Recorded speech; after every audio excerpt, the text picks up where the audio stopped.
everyone, Grasshopper here. Welcome back to Axis and Allies Gaming Academy. This is part 7 of my video series. I'm teaching you guys how to play Axis and Allies 1940 Global 2nd Edition. And in this episode, we're going to talk all about national objectives, which is the bonus cash in this game. Of course, we all go out and attack territories and go up in the income tracker according to the value of those territories. If our enemies take our territories away from us, we're going to go down in the income tracker.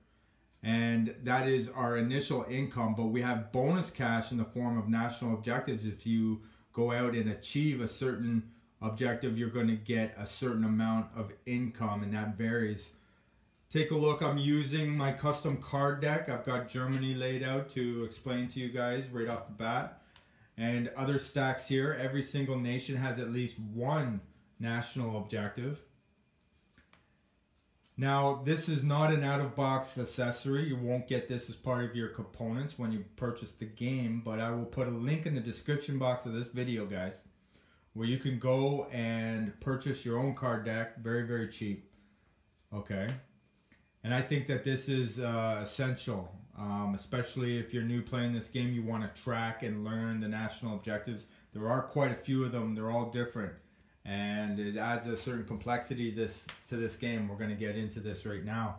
We're going to start with Germany. I'm going to show you all their national objectives, and I'm going to do what I can to make these videos go in a way of the order of play, because it's really necessary to be accustomed to who goes first, who goes next.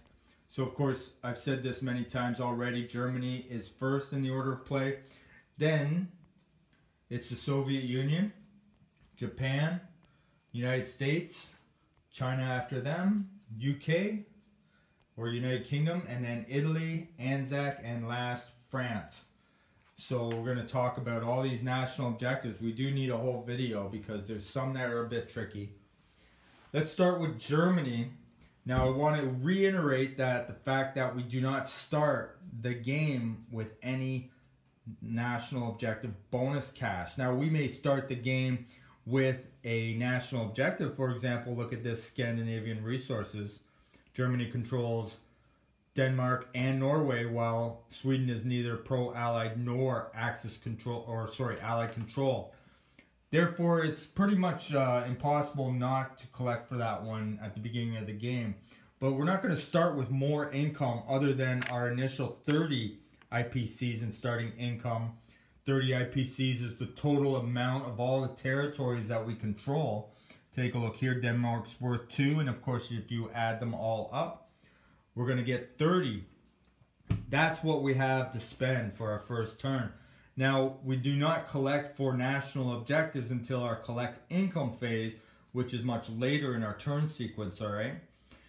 So let's take a look, and we'll start with the two that are most likely to be collected in the first turn. The one that is I showed you is pretty much impossible not to collect for. Germany controls Denmark and Norway, while Sweden is neither pro-allies nor allied controlled. Now, it would be pro-allied if Germany or the Axis attacked the the strict neutrals. That would automatically make that pro-allies. It would be allied controlled, of course, if the allies came and jumped on this, took the standing army as part of being pro-allied, or if the allies decided to attack the strict neutrals themselves and attack Sweden, and then that would also be allied controlled. But essentially, what you got to do is you got to control these two territories, which you already control. You're going to control the Norwegian Strait there. So next, trade with Russia. Germany is not at war with the Soviet Union. Okay, if that statement is true, you will get a 5 IPC national objective. If that statement is true, remember during the collect income phase of your turn. All right. Now, it's quite likely that the Russians would be able to declare war right away after your turn. But if you are not at war with the Soviet Union by your collect income phase, you will collect that 5 IPCs. You can see that some national objectives are different incomes than others. Take a look here at the Middle East. we have 3 territories here that Germany can collect for if they control it. Take a look down here in the Middle East, we have Iraq. It's a pro-Axis. But if Germany goes in there and if they control Iraq, not only are they going to go up on the income tracker, the 2 IPCs that are represented there, they're also going to get 2 IPCs for controlling Iraq, and it's the same for the Persia and Northwest Persia surrounding them. So think about it, that territory is actually worth 4 IPCs to at least Germany. And of course, not all nations have the same national objectives for the most part, but some nations do, and we'll get into that. So right next door is the Caucasus. So there's a 5 IPC national objective if you own that Russian territory. Let's look here. We got Moscow, Stalingrad, Leningrad. So in your rule book, at the very, very back of your rule book, you'll see a list of all of these national objectives. Now, there's one sentence that says if you control Moscow, Stalingrad, Leningrad, each of them, or you're going to get 5 IPCs each. If you're confused by that, just know that if you control Moscow, Stalingrad, Leningrad, you're going to get 5 IPCs each. You don't have to control all 3 of them to collect for them or anything like that. It's the same as this down here. All right, so don't be confused there. Now, this is an interesting one. Now, one thing I'd like to say about what the rule book does, just be careful that in the individual 1940 Europe or individually 1940 Pacific rule books, the theater games, they have different national objectives. You have to go all the way to the back under global rules because the difference is quite substantial among the national objectives. And just be careful that you're reading the right ones. So the Africa Corps, there is at least 1 German land unit in Axis-controlled Egypt for 5 IPCs. Now, I just realized I didn't set this up properly. I'm missing some Russian boats, but it's set up for the most part. Let's take a look. So there's Egypt there. Now, the first condition is that it has to be Axis-controlled. Obviously, by the collect income phase of Germany's turn, there won't be a German land unit there unless it's Axis controlled, whether it be Italy or Germany themselves. So if you have at least 1 land unit in an Axis controlled Egypt territory here, you're going to collect 5 IPCs. I can tell you that's a pretty difficult one to gain. Okay, so that's Germany's national objective bonus cash income. They get a lot.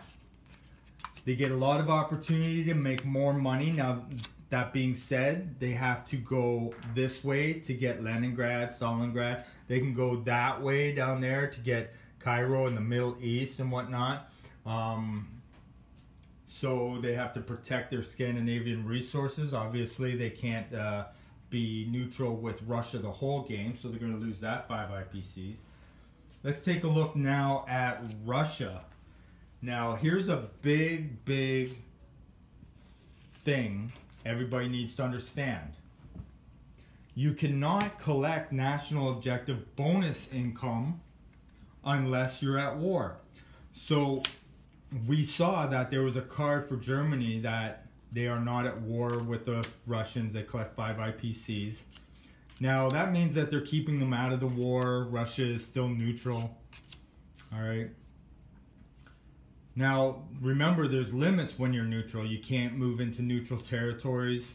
And when I say neutral, I mean a neutral power, not a neutral territory. So neutral powers may not move into neutral territories. They may not collect national objectives when they're a neutral power. So we're talking mostly about Russia and the United States. Let's take a look here. National prestige. Now, there's 3 conditions in which this money can be collected if these 3 conditions are met. Okay, the Soviet Union controls Archangel, so that's one condition. Take a look there, so they control that, pretty easy enough. Another condition is that there are no Axis warships in Sea Zone 125. Take a look here, 125. Okay, it's a convoy zone. It's talking about the Lend-Lease program that came through here. So if there's an Axis warship, whether it be a submarine, a destroyer, whatever, you will not collect that 5 IPCs. So the third condition is that there are no Allied units on any originally Russian-controlled territory. So if any units maybe late in the game when America is sending over fighters or infantry and landing in Soviet Far East to help over there, or maybe the British are bringing some fighters to Leningrad to help protect, then you will not collect that. So you must meet all 3 conditions. Any one of them that are not true, then you won't get the 5 IPCs for that. Now, you can see the strategy already. So as an Axis player, you want to try and get a boat in here and keep it there because you want to minimize the amount of money or income that your enemy is gaining. So as your nation goes, your enemy's trying to collect their national objectives and get more money to buy more units, more powerful units, and they're also trying to take away your income, your bonus income. Spread of communism, collect for each original German, Italian, or pro-Axis neutral territory that the Soviet Union controls. So we're not going to make enough cards to list all these territories, obviously. But any pro-Axis, which is Bulgaria, or any originally controlled, which is any of these with the German roundel on them. Here's a pro-Axis. So it counts for pro-Axis Bulgaria, all of these, plus pro-Axis Finland. So for each one of these that Russia controls, you're going to get an extra 3 IPCs. That would make Finland worth 5 IPCs. Now, ultimately, it's pretty difficult to move forward as the Russians if you're on the defensive moving back. If Germany's putting pressure on you with tanks, there's going to be a slow retreat, a slow withdrawal. But if Germany's not doing well, if they put their attention more on Sea Lion, or if they're spending more resources in Africa than they want to, there may be an opportunity to come up and attack these. And just remember that as you come into these originally controlled territories, you're going to get even more income. All right. Now this is a pretty difficult one, of course, controlling Berlin. So it is the first time the Soviet Union has taken control of Berlin. So even though you may control Berlin round after round, you'll only get the 10 IPCs once, and that is the first time you control it. So it is your collect income phase as Russia. It's round 10, and it's been a bloody war already, and you finally are on Berlin with 1 tank left. Not only are you going to collect the income, cash on hand that the German player has, but you're also going to collect a bonus 10 IPCs, and as a one-time only. So that one, very, very difficult, more of an end game bonus. All right, let's move on and talk about Japan. Okay, I'm going to turn this off. I don't want to make any mistakes and then have to erase what I've already done. It's a little trick for YouTubers, so I'll be right back, guys. All right, we're back. We're talking about national objectives. Let's get into Japan and learn what they have as far as bonus cash that can be gained throughout the game. Let's take a look at this one here, trade with Russia. A lot of people get this one a little bit mixed up. Let's give it a read and then we'll talk about it. So Japan is not at war with the United States, has not attacked French Indochina, and has not made an unprovoked declaration of war on United Kingdom or Anzac. So the United States, Anzac, and UK or UK Pacific form the Pacific Allies. And that's a term that we should learn because they're connected in a lot of different ways. Now, let's look at the first statement here, and it's just like the Russian national objective for national prestige where there's 3 conditions. Same thing here. There are conditions that have to be met. If any one of them is not true, any of one of these statements are not true, you will not collect the 10 IPC. So the first statement is Japan is not at war with the United States. So therefore, Japan has not attacked them during their combat movement, and then during the collect income phase when it's time to collect national objectives, this won't be true.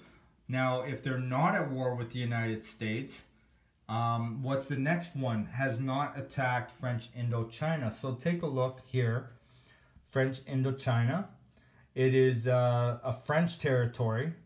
Now, by this time, when Japan gets a chance to go in the order of play, Paris may have fallen. But the point is, if there's a walk-in here, because there's no units defending this territory, all it would take would be to walk in some troops there, put a roundel here, and go up on the income tracker 2 IPCs. Well, that is going to work against you in negating the 10 IPCs you would get here. Now, what is the third? Has not made an unprovoked declaration of war on the United Kingdom of Anzac. So unprovoked means that they did not declare war on them first. They did not attack them first. So now Japan is in a position right from the get-go, from the first turn, to make all kinds of attacks. They could attack Borneo, which would be an unprovoked attack. Declaration of war, so an attack could be a declaration of war. I like to verbally declare war on my enemies, even if I know I'm going to attack them or not attack them. Coming into Hawaii here, or Pearl Harbor, is possible. Turn 1, that would be an attack that brings America into the war. But even jumping on Borneo, okay, or attacking this battleship, that also would bring United States into the war. Now, I'm not 100% sure if that immediately brings them into the war, if it just means that the United States may declare war when they do declare war at the very beginning of their turn, which is basically up right after Japan. So if anybody has a comment on whether or not an unprovoked attack on any of these territories or ships would immediately bring America into the war. The problem is that it's a pretty moot point, because you know that Japan's going to attack America if they're attacking this. You know Japan's going to attack this if they're attacking America. So we can look at this card in two different ways. If Japan is interested in collecting the 10 IPCs, they'll make sure that they only attack Russia or Chinese territories, and make sure that they abide by all these conditions to get their 10 IPCs. Now, if they're not interested in the 10 IPCs, by any one of these not being true, then they're probably going to not worry about any of these. So they'll attack French Indochina, they'll attack America, they'll attack Borneo, they'll attack British units. They'll go all out to make none of these true, really. So let's move on. There's a word there I'm trying to think of and I couldn't.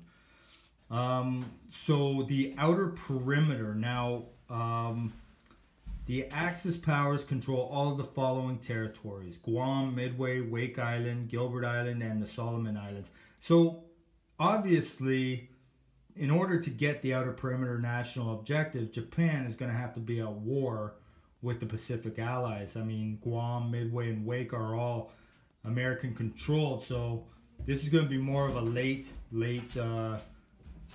achievement, but they'll get 5 IPCs if that is all true, if they control all those territories by their collect income phase. Here's another one, Pacific Island Resources, another one in which that they must control all of the territories listed in order to get an extra 5 IPCs. This is a popular one. The Axis powers control all of the following territories: Sumatra, Java, Borneo, and the Celebes, or Celebs. So here, and here. So this is quite an area that gets fought over in most games. Not only are those islands worth a lot of money, but you can also collect more money if you control all 4 of them. So, moving on, Calcutta, Honolulu, Sydney, and San Francisco. So just like the German national objective cards that we looked at, where they were grouped into Moscow, Leningrad, Stalingrad, or Persia, Northwest Persia, or Iraq, these are all individual 5 IPCs if you control that single territory. So obviously these are cities: Calcutta, Honolulu, Sydney, San Francisco. So not only are you going after victory cities as part of the end game, victory condition, but you're also going to collect lots of extra income along the way, not only the amount that the territories are worth, but also the national objective money. Obviously, San Francisco is difficult to get. Calcutta is a little bit more easier. Honolulu, Sydney's more difficult. You know, so these are things that you can either spend lots of resources and attack, because you will lose units, you will lose cruisers and transports and fighters. So going after these dollars takes some wisdom and some restraint. If you're losing more in actual units, then you're going to gain in actual bonus cash. Now let's go into America and their national objectives. So get out their pile and let's take a look. Not many here, but they're worth quite a bit.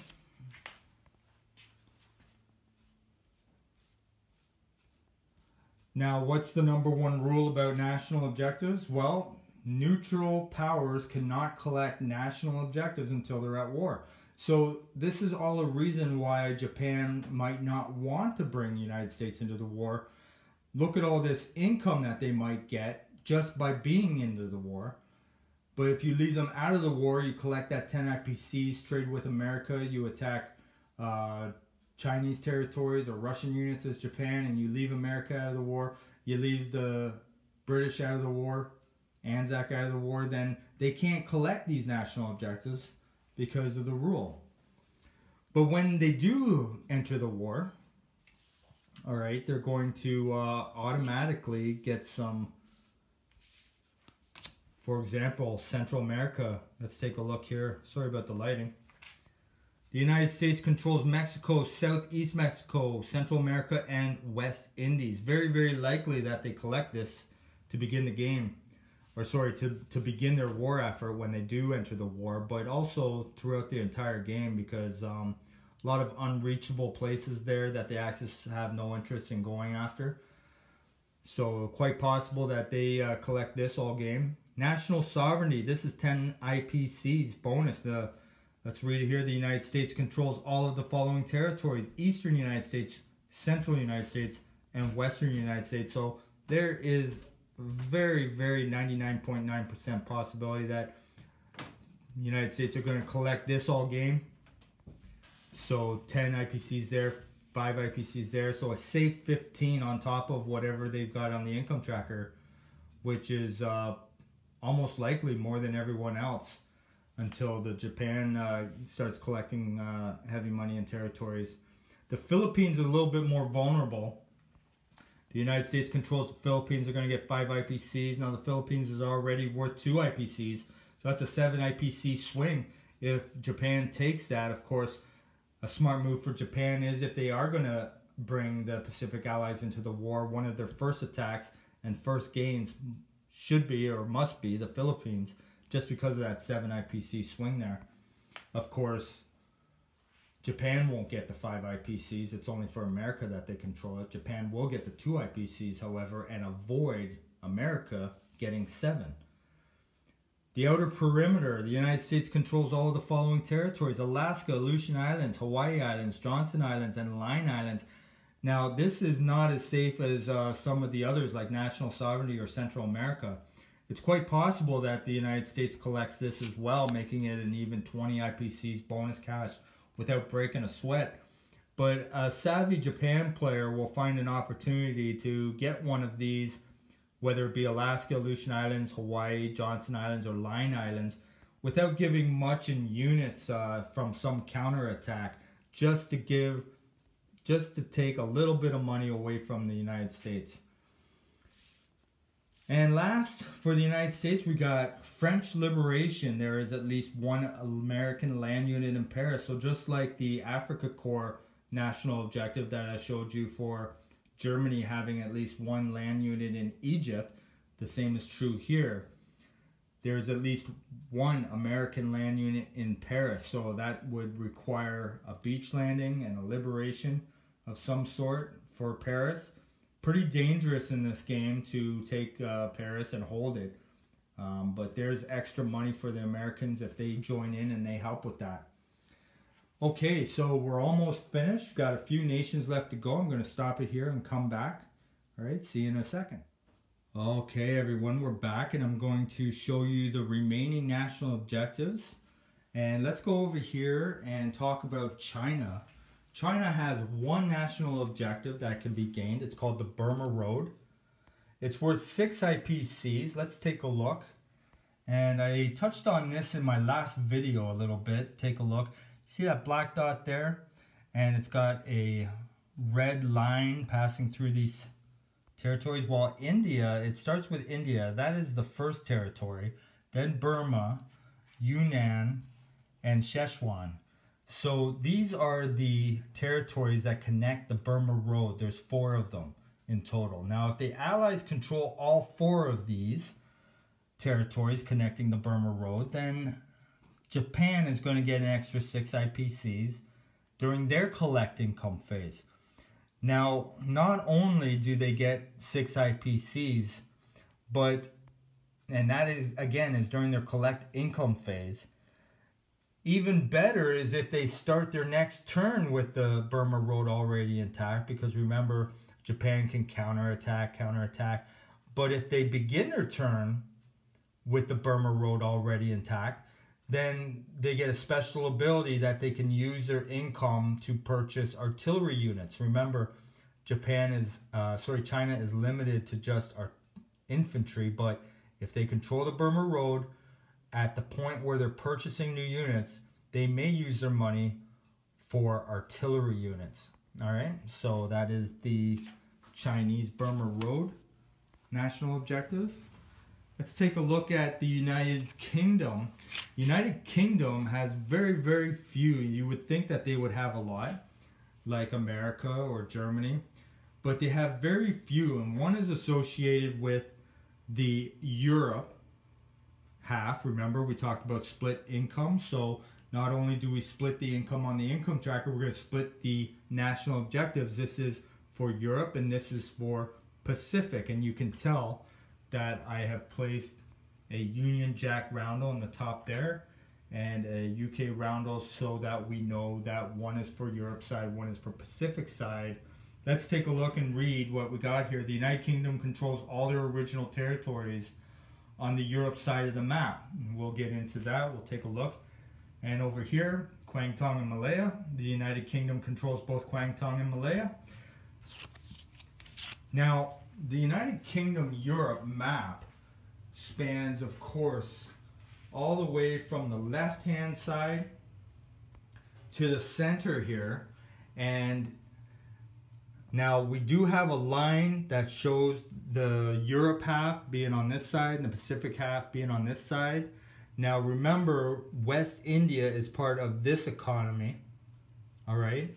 And of course, British Columbia is part of the Europe.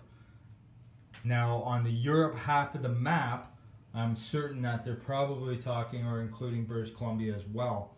But Britain has a chance to collect this money a couple of turns. Turn 1 for sure, turn 2 possibly, highly unlikely though, but definitely turn 1. There's a lot of territories to protect, sorry. And of course, any territory with a roundel here is an originally controlled territory, and of course if it's on this side of the map.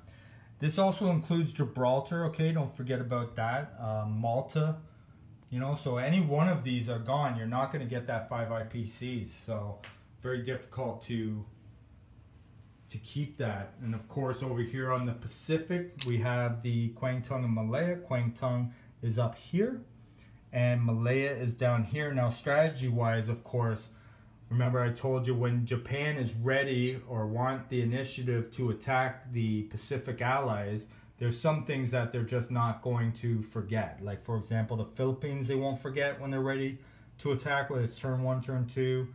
Okay, now this, they're not going to forget to attack. And also this here, okay, not only is it worth 3, it's quite easy to attack it. It's got a naval port, all right, but also too, it's because it's going to take income away from Britain. Now, remember, UK Pacific is not at war to begin the game. They're not at war with Japan. So they cannot collect this. Now, UK Pacific is at war with Italy and Germany. Now, so these this economy, okay, can of course come down here and attack. And remember, when you attack with all the units as if they're all one nation. So these could come here, they could come here. Okay, that does not distinguish whether they're UK Pacific or Europe. But just remember, they're a neutral power simply because not at war with Japan. Therefore, they won't collect this. Now, a simple trick is, say turn 1 has gone by. Japan has not attacked. Japan has kept their attacks to China and Russia. They have not brought the Pacific Allies into the war. Maybe Britain wants to be bold. They could attack a ship, or they could simply just move into here, which would be an act of war, moving into China. And then on their collect income phase, they would still own this, and then they would get the 5 IPCs, okay? So don't expect that one to be around long just because it's so easy for Japan to kill that. Now let's get into Italy. Italy's got quite a few. We're going to go over them as well, okay? This is what I mean by quite a few. We'll start off by saying that the same Middle Eastern national objectives of 2 each also are in the repertoire of the Italian national objectives. So ideally, okay, and you got to be careful that sometimes national objective will say Germany must control, or an Axis power controls. Now, obviously, if it's brown with the emblem and the money, then of course it's Italy taking that money. But in some cases, all you need is an Axis power or an Allied power to do something, and then you're going to get the money. So read the descriptions in your rule book carefully. Okay, they're true here on the cards as well. So this is pretty straightforward. It's the same as the German national objectives. You go into Iraq as Italy, you're going to get that 2 IPCs for yourself. If Germany goes in there and gets it and they control it, then they'll get the income. But the point is that there's up to 6 IPCs in bonus cash in the Middle East for either Germany or Italy. Let's take a look here. Greater Roman Empire. Okay, now Italy's got some creative ones here.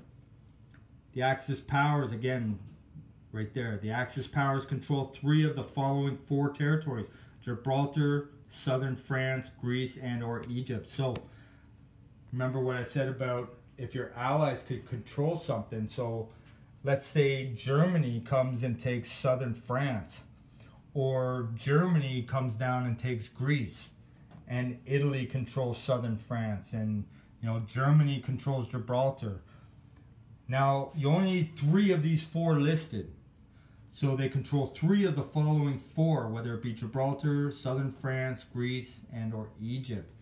And that could be controlled by Germany, but it's always Italy that's going to collect the 5 IPC national objective. It's their national objective.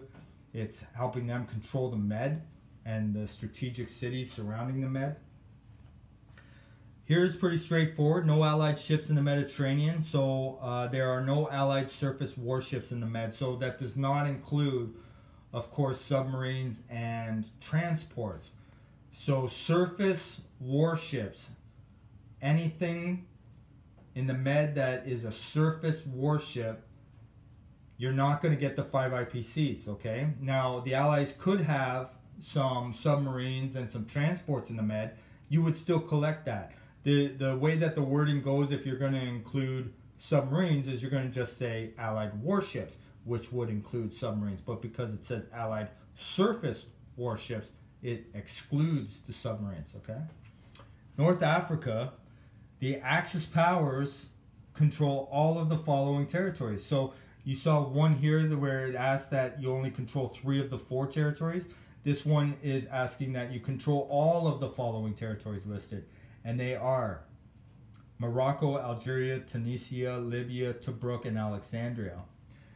And I can tell you that that's all of the North African territories except Egypt. So Alexandria and Morocco and everything in between there does not include Egypt. Of course, Remember, Cairo is one of the 4 territories that can be taken as part of this one, but you do not need to take it as part of this one. So Italy starts with very low cash on the income tracker, and they'll pick up a few here and there, but the majority of their income comes from the national objectives. All right, so we're going to come back and talk about the last 2 and a few tricks about national objectives, and we'll wrap this up. Be right back. Okay guys, we're back and we're going to take a look at the last few national objectives. We're going to take a look first at Anzac. Let's go all the way over here to Australia. Anzac has 2 national objectives. We're going to read them out here. The first one, original territories in Malaya. So Anzac controls all their original territories and the Allies control Malaya. So take a look here. This is the Anzac roundel. So all their original territories, New Guinea, New Britain, Solomon Islands, they control those, and the Allies control Malaya, that's down here. Now the reason why they say the Allies control Malaya is because even though it's an originally controlled territory of the Pacific, Calcutta could fall to Japan, in which case America or Anzac could jump on Malaya. And if it's true that Anzac has all their original territories and an allied has Malaya, whether it's UK or anybody, then they would get the 5 IPC national objective. Okay. The second and last national objective for Anzac, the Allies, that's not including the Dutch, control New Guinea, Dutch New Guinea, New Britain, and Solomon Islands. Let's take a look here. So the Allies control New Guinea. So right here, Dutch New Guinea is already controlled by the Dutch. We're going to get into this. So Dutch New Guinea, which is original Anzac controlled, New Britain, which is originally Anzac controlled, and Solomon Islands, which is originally controlled by Anzac. So let's go back to Dutch New Guinea here. Now the stipulation is that the Allies, that could mean UK could come in here and jump on that. It would still be a 5 IPC national objective to Anzac, that is. But the Allies, and not including the Dutch. So this is Dutch controlled. Dutch New Guinea is Dutch controlled. So therefore, this national objective is not square. It's not fulfilled. Now, to be able to get that 5 IPC national objective, it's a common move that the Anzac use this transport or a transport to come 1, 2, and 3 and land an infantry here, therefore controlling it. And then that would be all it takes to collect that 5 IPC national objective. And they're in the best position to do that. All right. So that's the kind of weird stipulation with that one. Okay. And that is Anzac's 2 national objectives. Let's go here. Now they're both $5, so you get both of them. That's good money. So this is not actually a national objective. It's just a rule in the rule book in global rules all the way back the last few pages of the 1940 Europe or the 1940 Pacific rule book. I've made a national objective card because it feels like a national objective, but it is the first time Paris has been liberated. So just like the Russian national objective for Berlin, where it's a one-time bonus and not a repeating bonus, then it is the first time Paris has been liberated. They get 12 IPCs worth of any units. So they're not going to get income, because income would make it vulnerable for Germany to attack and take that away. What they're doing is they're allowing you to put units on the board to help defend immediately. Okay, and that's the difference between most national objectives, which are bonus cash. This is more like bonus units, okay? And it's a one-time deal. That's very important to understand, guys. A one-time deal. There's 2 national objectives or rules in this game that are one-time. Every other national objective that I've shown you, it is repetitive. It is constant. Okay? And I get this question a lot. Do you get the money once, or do you get the money every time that it's true? You get the money every time during your collect income phase in which the national objective has been met. Let's go back to Germany here. Scandinavian resources, perfect example. Germany controls Denmark and Norway, while Sweden is neither pro-allies nor ally control. Now, during the collect income phase of Germany's first turn, they're going to collect this. There's nothing the allies can do about it. They're going to collect that. Now, if this condition is true on turn 2, when Germany is collecting income, they're going to get the 5 IPCs again. This is repetitive. If the condition here is true on turn 3, when Germany collects their income, they're going to get this bonus cash again. That's up to 15 now, and it's going to be continuous over and over and over again. That is true with every single national objective in this game, that during each collect income phase, if you have met the condition of the national objective, you're going to get that. And even if you've collected multiple times in the past for the same national objective, if the condition on the card is true, you will collect during your collect income phase, each collect income phase. And remember, there's only 2 national objective concepts here that are one time only, and they're very clear. Okay, let me show you a little trick here about these cards before I let you go, guys. So having these cards, I mentioned, are very useful. And again, in the description box of this video, I'm going to leave a link where you can go and purchase these, and they'll get shipped to you, okay? And I just want to give a shout out to Matt Todd, who helped me provide those to you. These are expensive. They're done at a print shop, but he was instrumental in helping me get the template online so that you guys could go, click, purchase, and have shipped to you a very reasonably priced card deck. That doesn't happen unless Matt Todd helps me do that. So big shout out to him. Now, take a look here. We got trade with America. Let's say turn 1, Japan does not attack the Pacific Allies. They get their trade with America bonus, and they put all their others on their face. This is going to help Japan remember how much bonus income is in play. Now, just because it's face up doesn't mean it's going to be true the next turn and the next turn. But right now, it's there, it's true, it's possible you could collect for 10 unless something is done about it. Same thing over here with Germany. Good trick here around the table. You know, let's say, for example, it's early in the game, you have Scandinavian resources, and you haven't brought Russia into the war, therefore you're going to collect trade with Russia.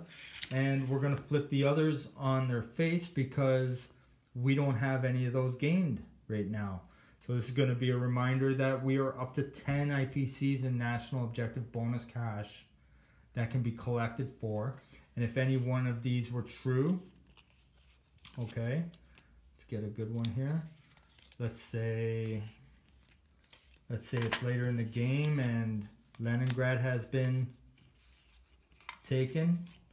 Well, we're going to flip that over, and we're going to leave the ones that we have not achieved yet or are not in play face down. And there we know that we're up to 15 IPCs in bonus cash. Let's say only North Africa for Italy, and those are face down. So the whole table can see how much cash is being collected. Okay. Obviously, this one is down. This one is a possibility. So even if it's in the first stage of the game, it's up because it's possible. Only when somebody takes it, you're going to face this down. Takes any one of those original territories. And these are all face down, nothing here. This is possible. It's up until taken away by Japan, not achieved. These are all down for now, and these are all down. So now we know by looking and scanning around the table who's in line for getting bonus cash. Like, for example, if you're Germany and you look over here and you see that this is true, that they do control all their original territories on the Europe side of the board, well, they might want to look and see and do something about that. Just like the Allies see that Germany has up to 15 IPCs that can be collected because all these conditions are true and met. And we have these face down. Now, some people have complained about these cards that, you know, what if I want to prevent them from getting their national objectives, but I can't see them because their deck is down? Well, if you think about it, if we don't have the deck, then everybody is going to the rule book on their collect income phase. So every single collect income phase, it's give me the rule book. I need to find out what I'm collecting for. And this just prevents going to the rule book every time. That doesn't mean that it eliminates going to the rule book. If you are an opponent and you want to block some national objectives that Japan has, but you can't see these cards, well, then you would go to the rule book and you would look and see what Japan has to collect national objectives. And that way you're not so obvious. You're not saying, hey, can I have your cards? I want to see what I'm going to block you, right? You're going to go to the rule book on your own time and you're going to take a look, and nobody knows what you're looking at. And you're going to learn what national objectives are there that can be blocked or need to be blocked. But you're also trying to take away the national objectives that they already have, some easier than others for sure. Now, so the two major points I want to hammer home: you're not going to get national objective money to start the game, only income tracker, starting income to spend during your purchase new units phase, and only during your first collect income phase it would be the first time that you collect for national objectives. Also, two national objectives are perpetual. If you constantly have the national objective achieved, you will collect every single collect income phase in which you remain to have that national objective achieved. All right, thanks guys, really appreciate it. It's been a while since I put one out. Very glad that I was able to upload this one. I've got a couple of 1914 video series tutorials from Jonathan Mayer that I'm going to upload as well. And you know what? Next time we're going to get into some of these units and attack rules and combat rules. We've done a lot of political situations. Now that we've gotten that out of the way, we're going to really get into how we're going to blow stuff up. All right. Cheers. Leave comments. Really appreciate the likes and the shares, guys. Thanks for subscribing. Thank you to all my patrons that support me financially over on my Patreon page. I'll put a link in the description box of this video if you want to help me provide for me and support me and keep doing what I'm doing. Really appreciate all the support from everybody, and God bless. May all your rolls be ones. See you soon.